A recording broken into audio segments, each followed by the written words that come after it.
Welcome back everyone. Welcome to civil service study UP PCS वर्ष 2024 के लिए हम टेस्ट सीरीज चला रहे हैं ये। और इसमें हम एंशियंट हिस्ट्री को कवर कर रहे हैं और राइटर का नाम है राम शरण शर्मा, भारत का प्राचीन इतिहास। और इसमें हमारे 7 टॉपिक जो है कंप्लीट हो गए हैं। ठीक है, back to back sequence wise चल रहे हैं। आज का जो टॉपिक होगा वो होगा टॉपिक नंबर 8, आर्यों का आगमन और वैदिक युग। और टेस्ट में काउंट करें तो ये टेस्ट नंबर होगा 41। ये जो सीरीज चल रही है वो किसी भी स्टेट के पीसीएस के लिए इंपॉर्टेंट है और यूपीएससी सिविल सेवा तक।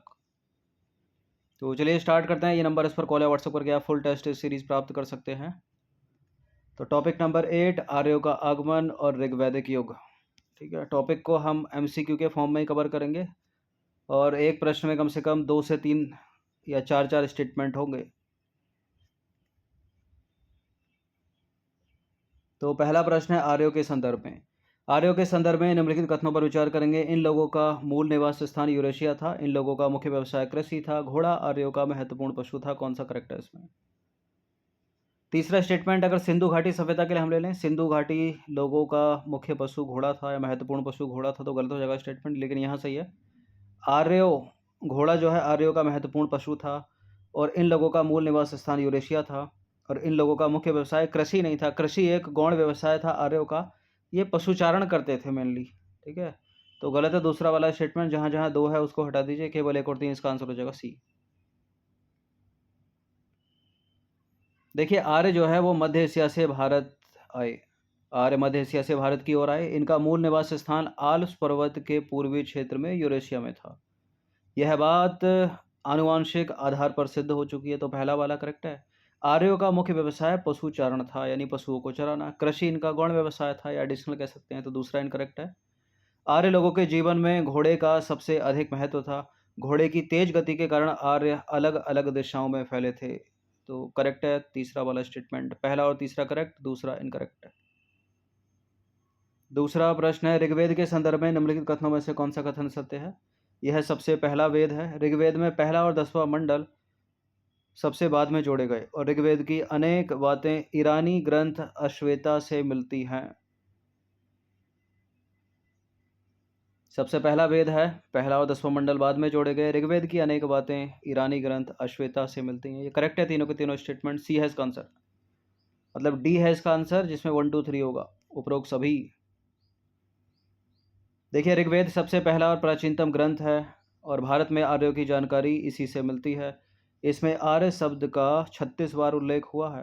ऋग्वेद में 10 मंडल या भाग हैं, जिनमें मंडल 2 से 7 तक प्राचीनतम अंश हैं। प्रथम और 10वां मंडल सबसे बाद में जोड़े गए। अश्वेता ईरानी भाषा का एक प्राचीनतम ग्रंथ है और ऋग्वेद की अनेक बातें अश्वेता से मिलती हैं।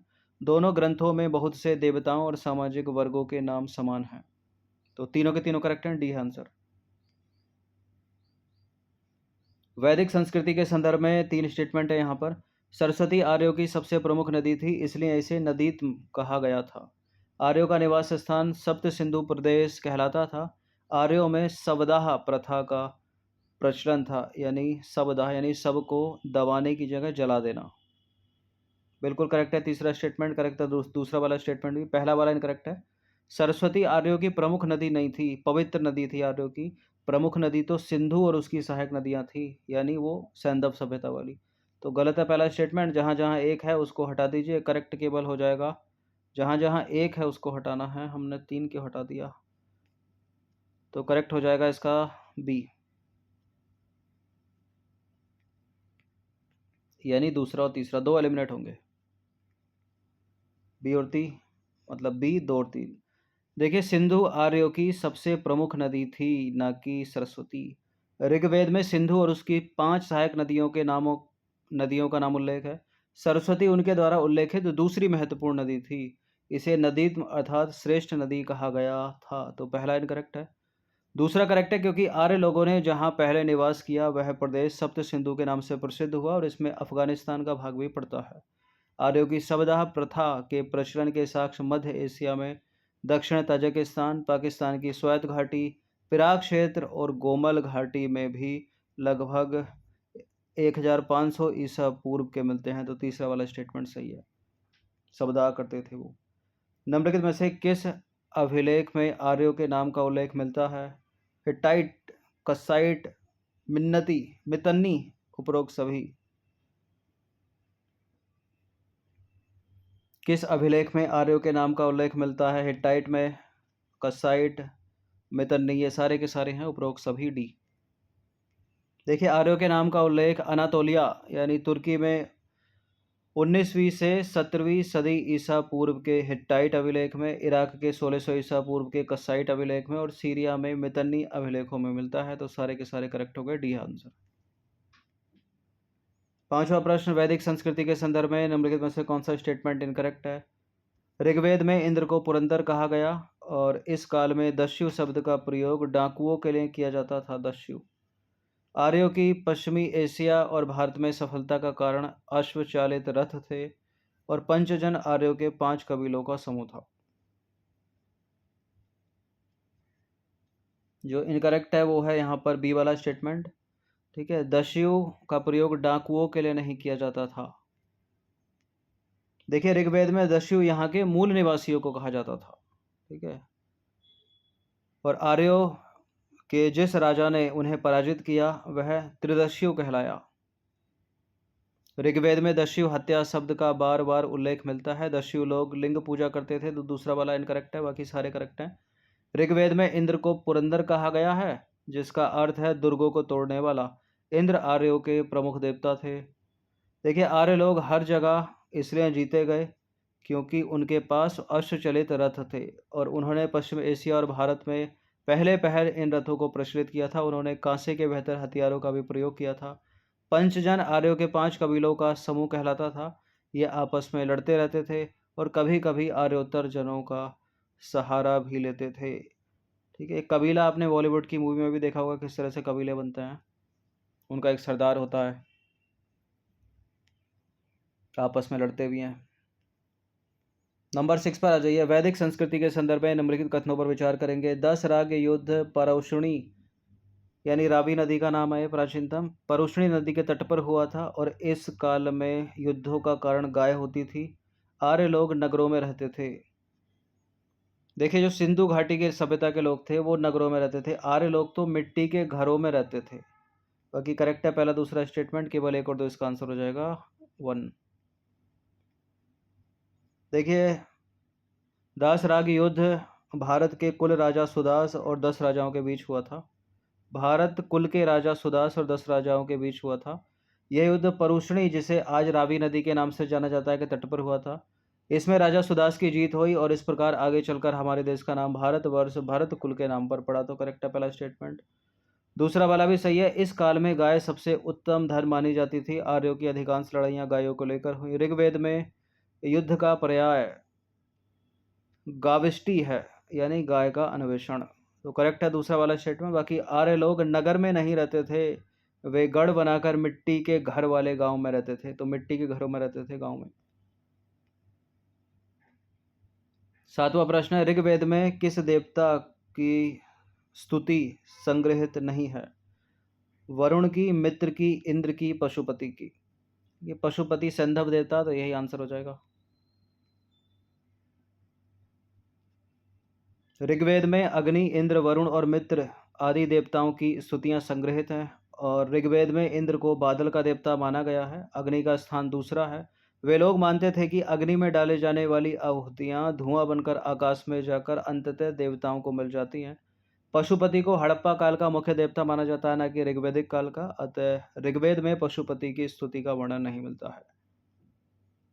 सारे टेस्ट आपने सीक्वेंस से लगाए होंगे। राम शरण शर्मा की बुक वाले जितने भी टॉपिक है, तो आपको चीज़ें जुड़ती हुई दिखाई देंगी और एलिमिनेट भी हो रही होंगी आराम से। क्वेश्चन नंबर 8 पर आ जाइए। ऋग्वैदिक काल में राज व्यवस्था के संदर्भ में निम्नलिखित में से कौन सा स्टेटमेंट सही है? इस काल में राजा का पद अनुवांशिक हो गया था क्या? इस काल में सभा और समिति दोनों महत्वपूर्ण संगठन थे। इस काल में स्त्रियां सभा और विदथ में भाग लेती थी क्या? नीचे दिए गए कूट का प्रयोग करके सही उत्तर का चुनाव कीजिए तो जरा। क्या ऋग्वैदिक काल में राजा का पद अनुवांशिक हो गया था? ठीक है। इस काल में सभा और समितियां दोनों महत्वपूर्ण संगठन थे। ठीक है। इस काल में स्त्रियां सभा और विदत दोनों में भाग लेती थी। ठीक है, सारे के सारे करेक्ट हो गए, डी। देखिए ऋग्वैदिक काल में राजा का पद अनुवांशिक हो चुका था। वह राजन यानी राजा कहलाता था, परंतु उसके हाथ में असीमित अधिकार नहीं थे। उसे कबायली संगठनों से सलाह लेनी पड़ती थी और कबीले की आम सभा जो समिति कहलाती थी यह अपने राजा को चुनती थी। देखिए ऋग्वेद में कुल के आधार पर बहुत से संगठनों का उल्लेख मिलता है, जैसे कि सभा, समिति, वेदथ और गण। इसमें सभा और समिति महत्वपूर्ण थे, राजा को इनका समर्थन आवश्यक होता था। इस काल में स्त्रियों की दशा अच्छी थी, स्त्रियां यज्ञ में, सभा में और वेदथ में भाग लेती थीं।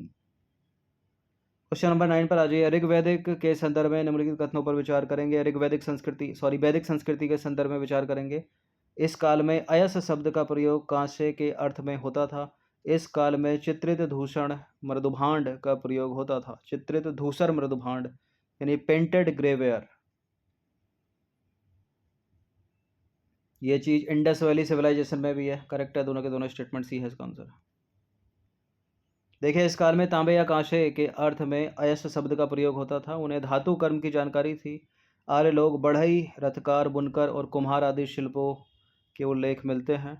आर्य लोगों में बढ़ई, रथकार, बुनकर और कुम्हार आदि शिल्पों के उल्लेख मिलते हैं। इस काल में हरियाणा में भगवानपुरा नामक स्थल की और पंजाब में 3 स्थलों पर चित्रित धूसर मृदुभांड के अवशेष पाए गए हैं। इनका काल ऋग्वेद के समकालीन है।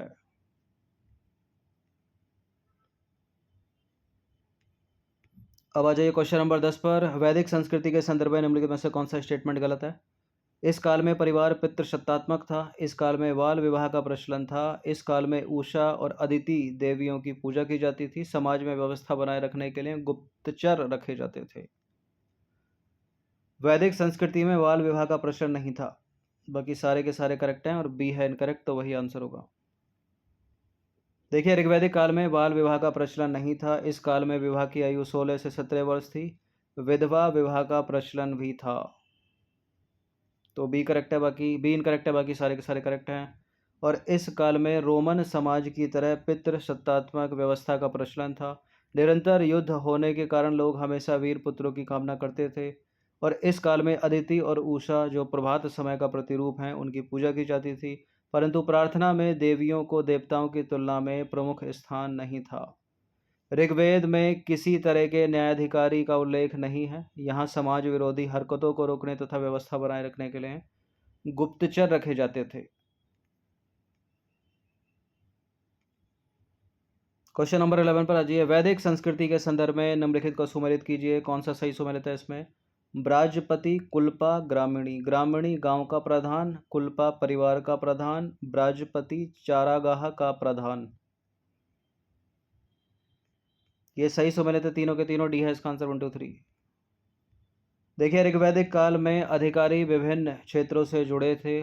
चारागाह या बड़े जत्थे का प्रधान ब्राजपति कहलाता था और परिवारों के प्रधानों को कुल्पा कहा जाता था। ग्रामीणी आरंभ में छोटी सी कबायली लड़ाकू टोली का मुखिया होता था। बाद में जब ऐसी टोलियां स्थिरवासी हो गईं तब ग्रामीणी सारे गांव का मुखिया हो गया। ब्रात गण, ग्राम सर्द आदि नाम से विभिन्न कबायली टोलियां लड़ाई लड़ती थीं और इस काल में कबायली ढंग का शासन था जिसमें सैनिक तत्व प्रबल होता था। ये एक्सप्लेनेशन को अच्छे से पढ़िएगा, पॉज मार के। अगर कुछ नहीं समझ में आता है तो 12वां प्रश्न 2 स्टेटमेंट वाला। वैदिक संस्कृति के संदर्भ में विचार करेंगे। इस काल में परिवार में केवल माता पिता और पुत्र को सम्मिलित किया जाता था और इस काल में विश्व शब्द कबीले के अर्थ में प्रयुक्त होता था। देखिए ऐसा नहीं है कि ऋग्वैदिक काल में परिवार में केवल माता पिता और पुत्र होते थे, दास भी होते थे, अन्य लोग भी होते थे। गलत है पहला वाला स्टेटमेंट, दूसरा वाला सही है। पूछा क्या है? इनकरेक्ट पूछा, तो इनकरेक्ट तो पहला, वही आंसर हो जाएगा ए। देखिए ऋग्वेद में परिवार के लिए गृह शब्द का प्रयोग होता था। इसमें माता पिता, पुत्र, दास आदि के अलावा अन्य लोग भी आते थे। उस समय पृथक कुटुंबों की स्थापना की दिशा में पारिवारिक संबंधों का विभेदीकरण बहुत अधिक नहीं था। कुटुंब एक बड़ी सम्मिलित इकाई थी। तो पहला इनकरेक्ट है, दूसरा वाला सही है। ऋग्वेद में कबीले के लिए दूसरा महत्वपूर्ण शब्द है विश, और विश को लड़ाई के उद्देश्य से ग्राम नामक टोलियों में बांटा गया था। ऋग्वेद में इसका उल्लेख 170 बार हुआ है। ऋग्वेद में जन शब्द का एक बार भी नहीं हुआ है प्रयोग। ठीक है, जन शब्द एक बार भी नहीं आया ऋग्वेद में। 13वां प्रश्न है, सूची 1 को सूची 2 के साथ सम्मिलित कीजिए। नीचे दिए गए कूट का प्रयोग करके सही उत्तर का चुनाव कीजिए। सूची 1 में देवता और देवता की शक्ति उसके आगे लिखी है। इंद्र, इंद्र, वरुण, मारुत, सोम। सोम हो गया वनस्पति का देवता, मारुत हो गया आंधी का देवता, वरुण हो गया जल का देवता, इंद्र हो गया वर्षा का देवता। ए का 4 एक से एलिमिनेट हो रहा है क्या? नहीं हो रहा।